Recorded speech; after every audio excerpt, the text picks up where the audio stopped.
নমস্কার, আমি সুমিতা শাস্ত্রী। আজকে আবার আপনাদের কাছে এসেছি একটা নতুন বিষয় নিয়ে আলোচনা করতে। বিষয়টি খুবই গুরুত্বপূর্ণ এবং আপনাদের দৈনন্দিন জীবনে এটা অনেক কাজে দেবে।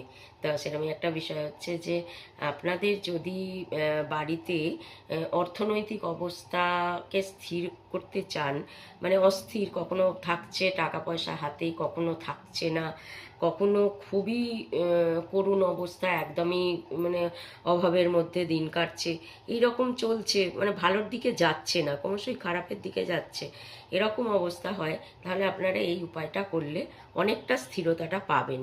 সেটা হচ্ছে যে আপনারা প্রতিদিন বাড়িতে ঘিয়ের প্রদীপ জ্বালুন। এবার আপনারা ঘিয়ের প্রদীপ, যদি আপনার স্টিলের প্রদীপ থাকে তাতেও জ্বালতে পারেন, যদি আপনার তামার প্রদীপ থাকে বা পেতলের প্রদীপ থাকে তাতেও জ্বালতে পারেন, কিন্তু মাটির প্রদীপ হলে পরে আপনি একবারই জ্বালতে পারবেন, দ্বিতীয়বার জ্বালতে পারবেন না।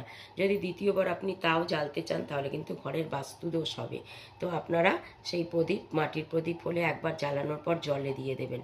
আর এমনি স্টিলের প্রদীপ বা পেতলের, তামার, সোনার উপর যে কোনো প্রদীপ থাকে তাহলে তাতে আপনি বারবার জ্বালতে পারবেন। তবে ঘি দিয়ে জ্বালতে হবে, কখনো আপনি সর্ষের তেল দিয়ে সেই সময় জ্বালবেন না। যখন আপনার অর্থনৈতিক অবস্থাটা খুবই খারাপের দিকে যাবে তখন কিন্তু আপনাকে কষ্ট করে হলেও ঘিয়ের প্রদীপ প্রত্যেক দিন মা লক্ষ্মীর কাছে জেলে আপনার মনস্কামনা কথা জানাতে হবে তাকে। আপনি করুন, দেখুন একদম আপনি উপকার পাবেনই।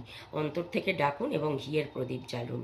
আর প্রদীপের তলায় অবশ্যই শস্যদানা দেবেন, নয়তো ধান, নয়তো চাল, নয়তো গম, কিছু একটা প্রদীপের তলায় রেখে তারপর প্রদীপ জ্বালবেন। তো ভালো থাকুন, সুস্থ থাকুন।